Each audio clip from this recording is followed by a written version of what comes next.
Okay, Assalamualaikum and good day everyone. So we are from Group 10 and today we will be presenting about public service delivery. So here is the flow of our presentation. So the first thing is the definition of public service delivery. So the definition is it is the mechanism through which the public services are delivered to the public by local, municipal or federal governments. Sewage and trash disposal, street cleaning, public education, and health services are some of the examples of public services. So next is the purpose of public service delivery. So the main purpose is to make sure the country is progressing towards sustainable development. So in Malaysia, it is parallel that the public service delivery is to help our country to become a high income and developed country. As the country is reaching towards new heights, it requires new specialized skills to deliver better public services.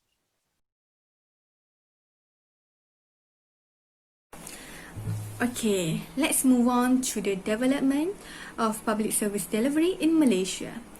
Okay, the first one is in 1960.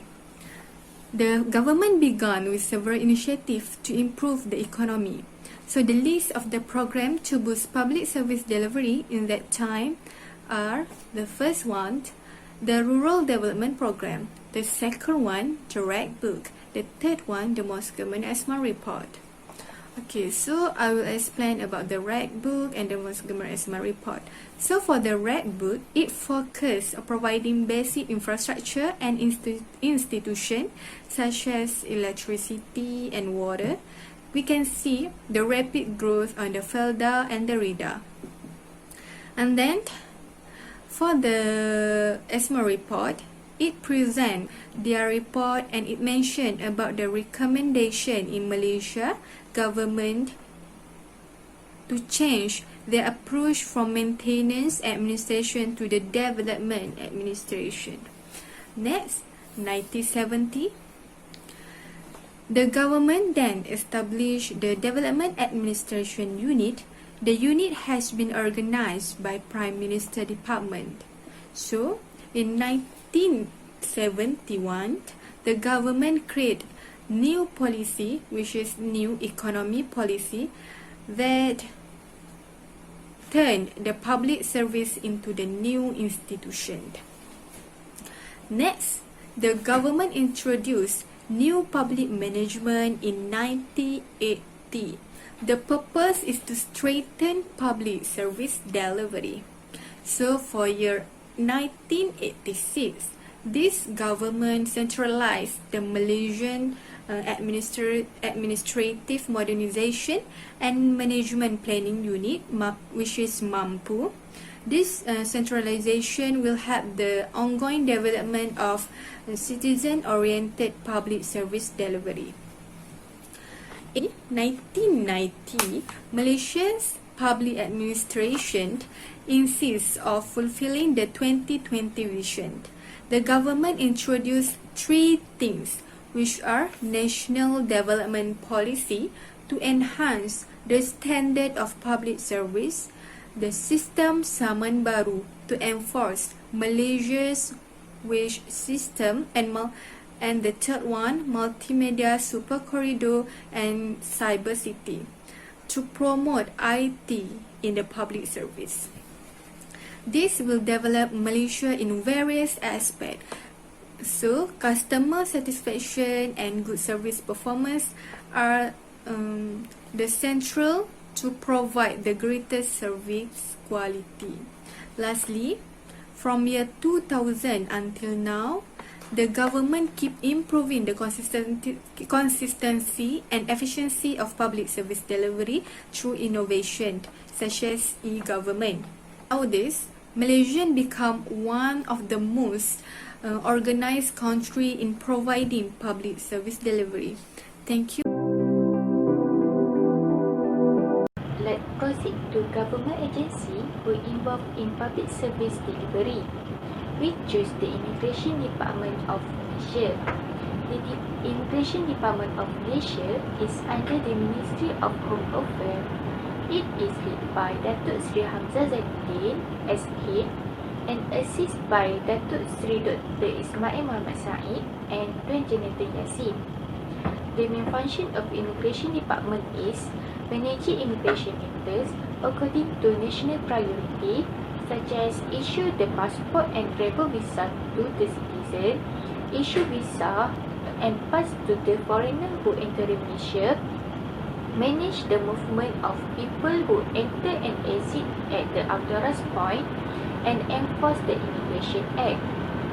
This department has used a system which known as the Malaysian Immigration System, IMMS, which has been used for more than 20 years.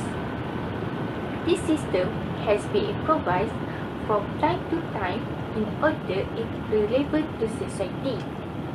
However, there are many issues has arrived such as corruption, fraud, system crash and many more. The detail of this issue will be explained by Sister Aina. Next, I will explain about the comparison between Department of Immigration of Malaysia and Department of Immigration of Singapore. The comparison is in terms of biometric system. As for your information, most countries using biometric system, including Malaysia and Singapore, as their contribution to the public service delivery. So, the purpose of the system is to introduce efficiency and effectiveness of the system. It can boost the service. So for Malaysia, the system is known as MY-IMMS, which means Malaysian Immigration System. This system has been launched by Chief Director of the Department of Immigration.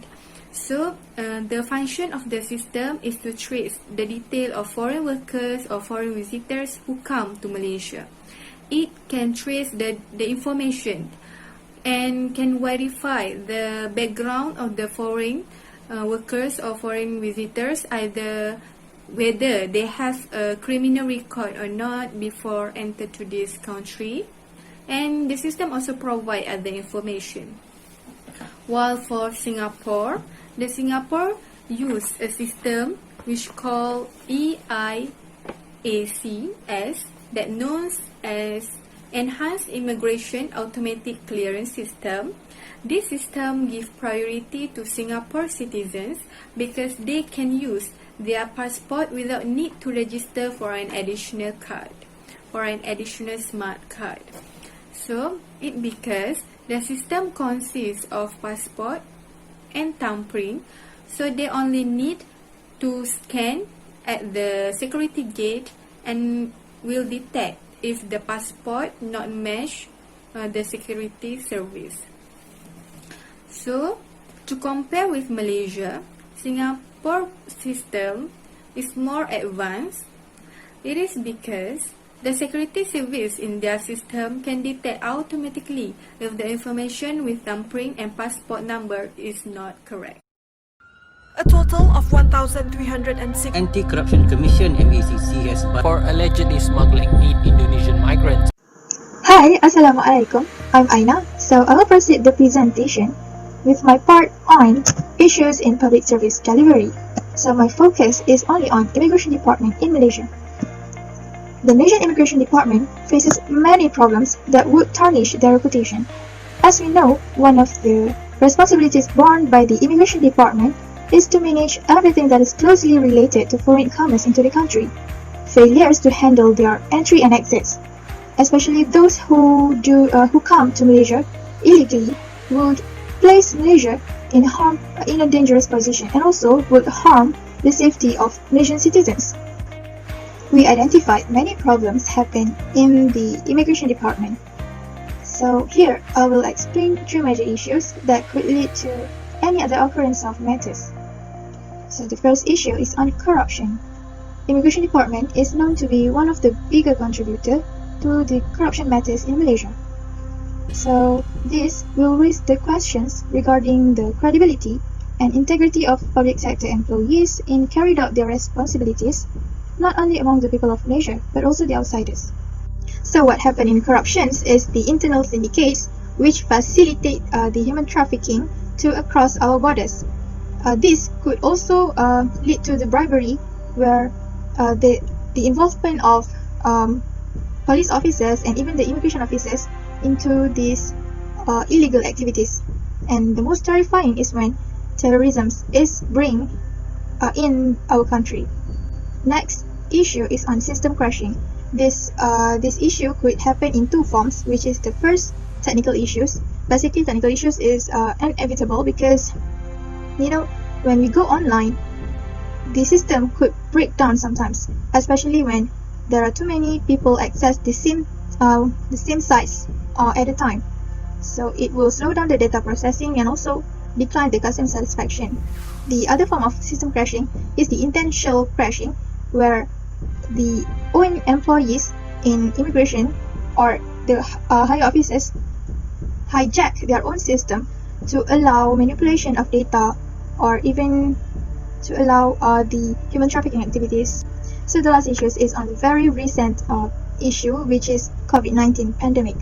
So basically, Malaysia will put under movement control order where most economic sector are not allowed to operate, inclusive the immigration department office that they had to close temporarily during the pandemic, and people would rely on their online services. So basically, what I noticed is that sometimes when people are asking questions regarding the services or regarding their applications, and basically they did not receive a response, or maybe the response are quite late, so that it left them hanging and worried. So I think these three issues can be improvised or maybe to even eliminate in future. So here is some recommendation. Okay, the first recommendation is to cater with the first issues on corruption. So my recommendation is to provide trainings to the employees, especially the higher levels and the newcomers, for them to understand the bribery prevention policy, so that maybe during the trainings you can stress the effect of the bribes and corruptions in the company. So next, to cater the issue on system crashing. So what you can do is to upgrade system and also the security, so that the system can be improvised to be more customer friendly, and the data that is stored in the system will not be leaked easily. So the last but not least is on the recommendation to cater the third issue, which is the current pandemic. So all employees that works with immigrant department should be proactive and immediately respond to questions by public and assist them on how to adapt with the online services that you provided, so that they won't be left hanging and they can have the peace of heart and mind. So I think that is all from me. Thank you.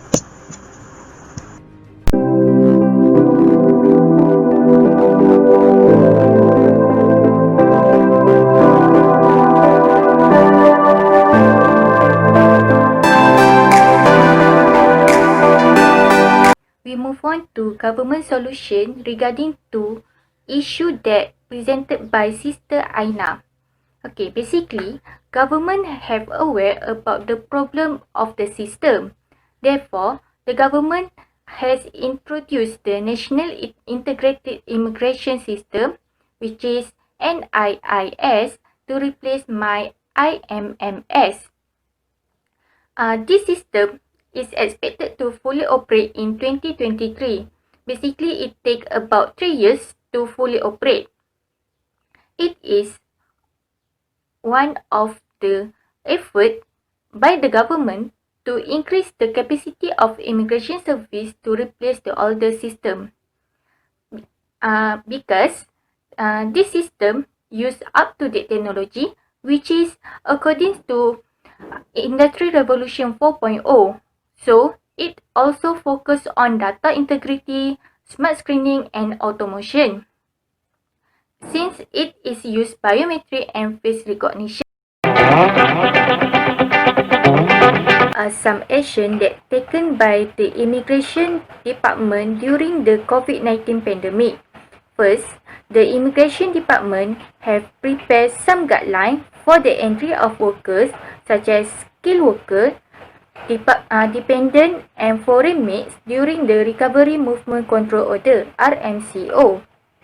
Second, they always update the related information in their website under the Expatriate Service Division of Immigration Department. So moving on to the impact of public service delivery. As shown above, public service delivery has various impacts on the public. The first impact would be that the public service delivery ensures that the needs of the public is met. These include the everyday services as listed above, such as education, health care for all. Another impact is that the national security is maintained. This relates to the aspect of public safety, which involves emergency services, police force, and mainly the Ministry of Defense. So next, this slide explains the effects of Immigration Department, specifically in a country of Malaysia. The impacts explained are the process of entering and leaving a country will become more secured and systematic. Data would be gathered in a more efficient way regarding this matter. Hence, will directly help to detect potential external threats before entering a country, such as terrorism. Issues regarding illegal foreign workers will be contained and dealt with much easier with the Immigration Department. The duty of the department to uphold the government regulations are key in combating this issue. The next is data stored will be likely more secured and systematic at the Immigration Department. The MyIMM's biometric system would be probably key in collecting and managing the data for the department. The Immigration Department also introduced various methods to help improve the quality of service. For example, online methods would help to reduce time to attain a service from the department. Okay, finally, we move on to the conclusion. So here is the Islamic perspective based on Surah An-Nahl, verse 92. So based on the Quranic verse above, Allah subhanahu wa ta'ala urges us not to deceive one another to gain benefit. This can be applied to the integrity while carrying out public services. Without honesty and integrity, public service delivery is free from inequality, lack of transparency, and corruption. So, moving on to the conclusion, public service delivery is essential for developed as well as developing countries. Without a good public service delivery, a country might deem to abandon the necessities of its people. Next is the ability to adapt to various advancements, especially the field of technology is key to maintain public satisfaction.